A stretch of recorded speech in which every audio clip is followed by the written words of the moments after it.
Okay. Hi there. My name is Olivia Skinner, and I'd like to take a brief second to introduce myself here and the topic I'm going to be covering today.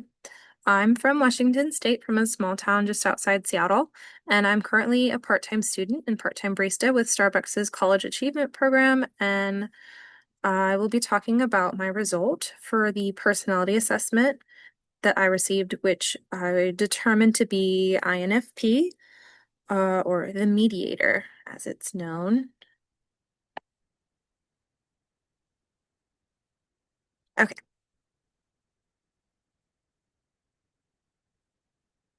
jumping right in on the next slide, it's my understanding that the INFP stands for introverted, intuitive, feeling, and prospecting. And there's that fifth letter there in category, the T that stands for turbulent.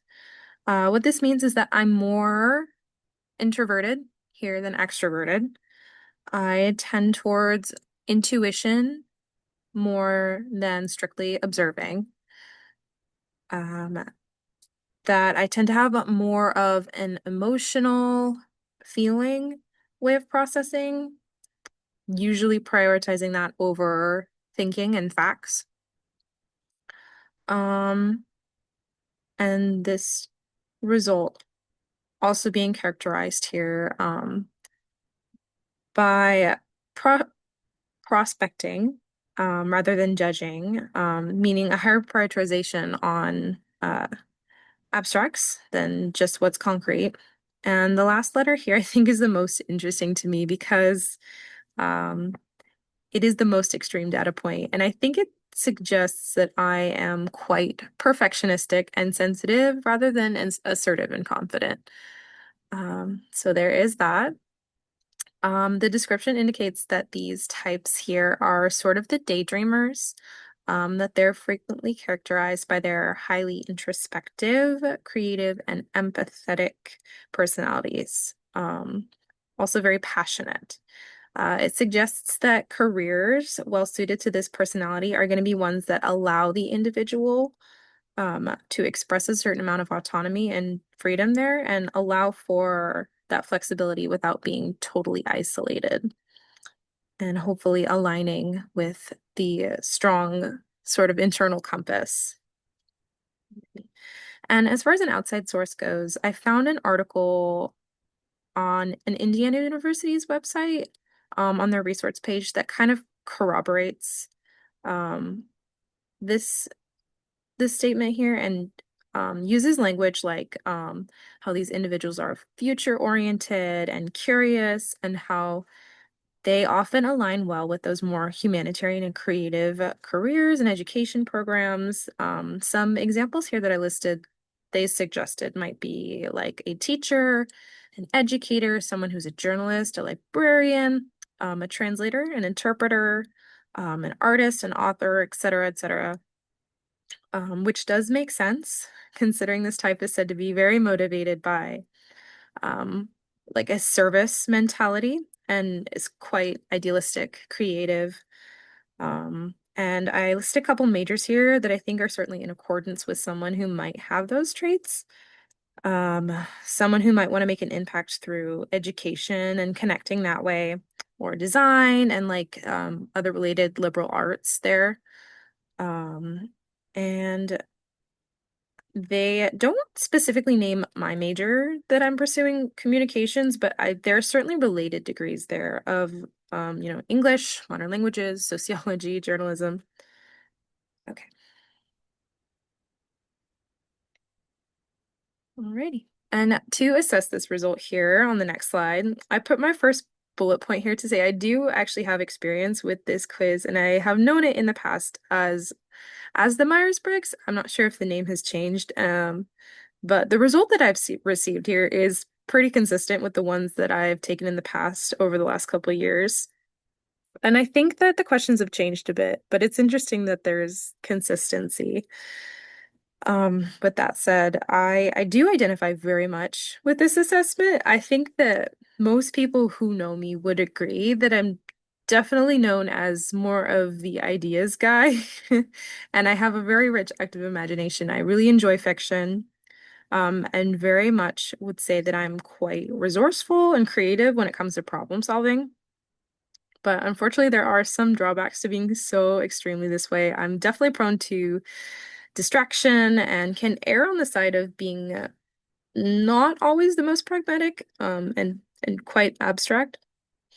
Another point here, well, I felt that I was aligned with the description. I would say that I'm very motivated by empathy and being helpful. And uh, I do make it a point to do my best to do right, quote unquote, by those around me, while upholding my personal values.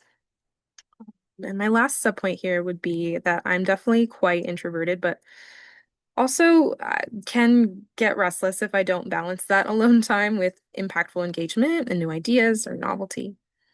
Um, okay. And what's also interesting to me here is that while not explicitly written in any of the descriptions I found, I think my current career and major make a lot of sense for someone with my personality type. Again, I think that communications definitely reflects on that draw to more humanitarian fields, and it makes a lot of sense because it is such a flexible degree that allows me to explore.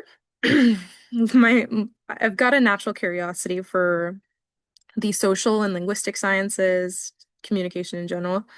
And I think that while maybe there would be some interesting contrast here, being an introvert and a barista in this very social, very high energy, extroverted setting. I think it works it works perfectly for me to balance out my need for security as well as that desire for expressing agency and freedom, creativity, being able to use those interpersonal skills that are service oriented there.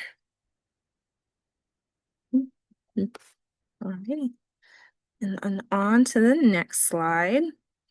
I want to briefly talk about some potential influences of this personality type on decision making from our reading in chapter 9. What I would suspect from the description of my personality type and those traits that I do feel I have, is that there's probably a high likelihood that I would be successful if I were to be engaging in a prescriptive model of decision making.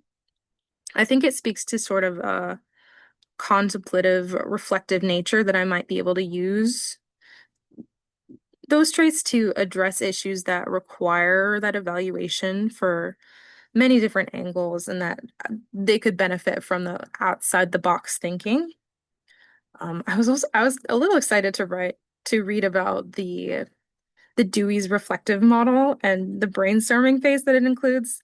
I love the word brainstorming, and I don't think necessarily that the structured decision making process would be my strong suit. The linear decision. I definitely think that I'm an expert brainstormer, if nothing else. Being creative and idealistic, it's definitely a strength when we're throwing ideas around, like in the nominal group technique. Mhm. Okay. And for my next to last slide, I want to talk about some potential barriers when collaborating in the decision-making process with someone who might have a different personality type. One of the pitfalls of this type is described as a struggle with that excess structure or strict routine, which I think may clash with an overly formal decision-making procedure or people who prefer overly formal decision-making procedures. Being more on the side there of perspective and intuitive than the judging and observing types. There is less compatibility there with clean cut, strictly fact-based arguments because it is my tendency there to be more what feels right rather than what's always right on paper.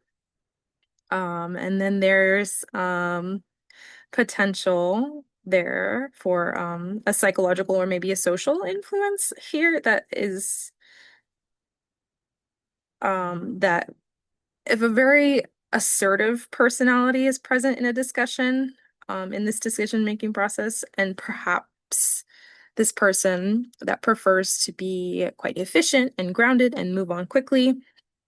There might be some tension there if I were to get the feeling that my opinion might not be the most welcome and that there's potential there that I would just go unheard, not say anything in favor of making nice or mediating, as mediator type is.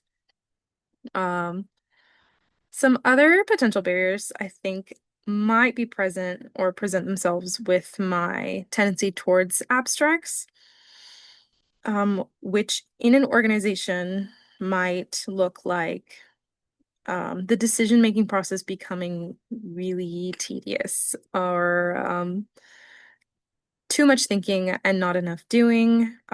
It's not necessarily the strongest orientation when decisions do need to be that quick, concrete.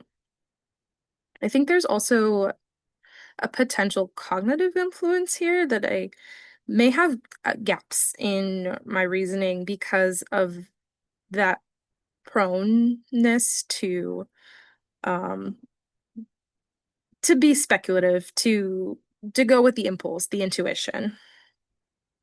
Okay.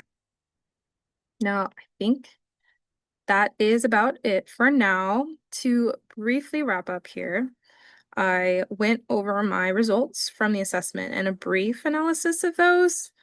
I do agree with those for the most part, with all of the traits that were listed, and some characteristics of INFP personality types, maybe careers that they might be successful in, majors that they tend to choose.